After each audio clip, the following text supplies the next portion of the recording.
बिस्मिल्लाहिर्रहमानिर्रहीम। स्टूडेंट, आज का जो हमारा टॉपिक है वो आपके पास है कि लॉ ऑफ स्टैटिस्टिकल रेगुलरिटी क्या होते हैं और law of inertia of large numbers क्या है।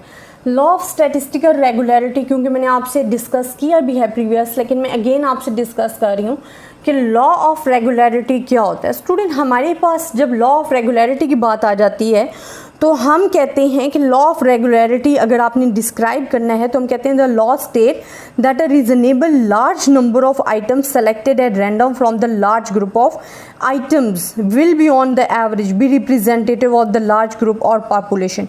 कि आप कहते हो कि आपने अगर आपके पास लार्ज पॉपुलेशन है, अगर आपके पास लार्ज पॉपुलेशन है तो आपने as a sample large group of the sample select करने हैं जो कि रिप्रेजेंट करेंगे आपकी पॉपुलेशंस को, and that is called the law of statistical regularity. कि जब आपके पास large group of the number होंगे, large group of the population होगा, उसमें से आप जो सैम्पल सेलेक्ट करोगे वो large group of items select करोगे जो कि रिप्रेजेंट करेंगे आपके large group of the data को। इसको हम कहते हैं लॉ ऑफ रेगुलरिटी। इसमें हमारे पास एक वर्ड आ जाता है law of inertia of the large number.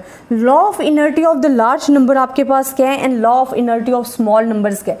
Student, जब आप डिस्कस करते हो law of inertia of large number तो आप कहते हो कि स्मॉल नंबर अगर हम कह रहे होते हैं ये लार्ज नंबर, तो लार्ज नंबर का अगर आप कहते हो तो हम कहते हैं the law of inertia state that the large number of aggregates are more stable than small once.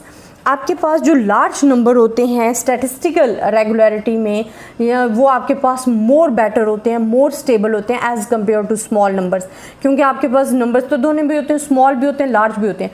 But we are saying in the law that law of the inertia of large number हम क्या कहते हैं कि large number are better and stable as compare to small numbers. कि हमारे पास large number ज़्यादा better होते हैं, स्टेबल होते हैं as compare to small numbers होते हैं। और जो स्मॉल नंबर्स होते हैं वो हमारे पास क्या होते हैं, हम कहते हैं the ratio of small numbers of item having some distinguishable characteristics to the total number of units in the population remain constant even through the population size is immensely increased. अब स्टूडेंट, हमारे पास क्या होता है कि अगर हमारे पास स्मॉल नंबर हैं, लार्ज ग्रुप ऑफ हम कहते हैं जो लार्ज नंबर होते हैं वो मोर बेटर है, मोर स्टेबल है as compare to small number. लेकिन अगर हमारे पास लार्ज नंबर नहीं आए बल्कि हमारे पास स्मॉल नंबर्स आ गए तो हम उनको एज अ कांस्टेंट कंसिडर कर देते हैं large group of the data में। इससे रिलेटेड मैं आपको एक एग्जांपल देती हूँ। आप कहते हो फॉर एग्जांपल स्कूल एडमिशन्स की मैं आपको एग्जांपल देती हूँ कि स्कूल एडमिशन हो रहे हैं। आपने क्या करना है कि सपोज अ school admits all good students, वो अच्छे स्टूडेंट्स को सेलेक्ट कर रहे हैं, जैसे कि उनका होता है कि हमारे पास टेस्ट लिए जाते हैं, लेकिन उनमें से जो सम स्टूडेंट्स हैं वो क्या रखते हैं, पुअर इंटेलिजेंस रखते हैं, उनके पास पुअर इंटेलिजेंस हैं, वो इतने ज़हीन नहीं हैं उनमें से सम स्टूडेंट्स जो हैं। लेकिन सेलेक्ट हमने क्या करने हैं, सेलेक्ट हमने गुड स्टूडेंट्स करने हैं। लेकिन उस स्कूल में जहाँ पे आप एडमिशन ले रहे हो सम पुअर इंटेलिजेंस स्टूडेंट्स भी मौजूद हैं। अब आप क्या करते हो, the ratio of such students to the total number of student will remain the same even the number of students in the school is double triple.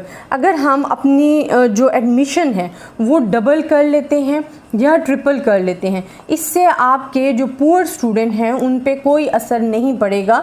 आपके जो गुड स्टूडेंट्स हैं जो एडमिशन हो रहे हैं वो सेम उसी तादाद में होते रहेंगे। अगर फॉर एग्जांपल आपके एडमिशन जो हैं वो 100 हो रहे हैं गुड स्टूडेंट्स, आपके पास जो टोटल तादाद है स्कूल एडमिशन की वो 100 है, उसमें से 5 अगर पुअर स्टूडेंट्स हैं और आप अगर और एडमिशन कर रहे हो, आप डबल एडमिशन कर रहे हो, ट्रिपल एडमिशन कर रहे हो, आपकी जो तादाद है वो पुअर इंटेलिजेंट स्टूडेंट्स की वो रिमेन कांस्टेंट ही रहेगी, वो सेम रहेगी, वो चेंज नहीं होगी।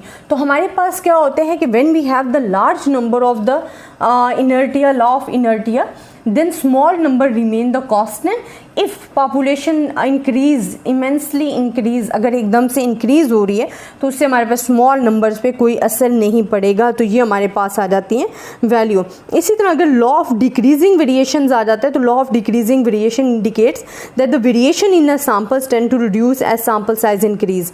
डिक्रीजिंग वेरिएशंस क्या होता है स्टूडेंट, कि वेरिएशंस हमारे पास जब ज़्यादा होती हैं इट्स मीन एरर्स आने के चांसेस भी ज़्यादा होते हैं। लेकिन अगर आप सैम्पल साइज इंक्रीज डिक्रीज करते जाते हो तो error must be decrease, and this is called the law of the variation decrease. कि आप वेरिएशंस को डिक्रीज कैसे कर सकते हो कि आपके पास जब variation in the sample tends to reduce as the sample size increase, आप जैसे जैसे सैंपल साइज इंक्रीज करते जाओगे आपकी वेरिएशन रिड्यूस हो जाएंगी। तो ये हमारे पास स्टैटिस्टिकल में कुछ लॉस थे जो कि आपने सिंपली याद रखने हैं कि law of inertia of large number के हैं, ये लॉ ऑफ स्टैटिस्टिकल रेगुलरिटी के हैं। आई होप स्टूडेंट आपका कॉन्सेप्ट इसमें क्लियर हुआ होगा। अगर आपको फिर भी किसी किस्म की प्रॉब्लम है आप मुझसे डिस्कस कर सकते हो। ज़्यादा से ज़्यादा स्टूडेंट्स के साथ शेयर करें, दुआओं में याद रखिएगा। अल्लाह हाफिज़।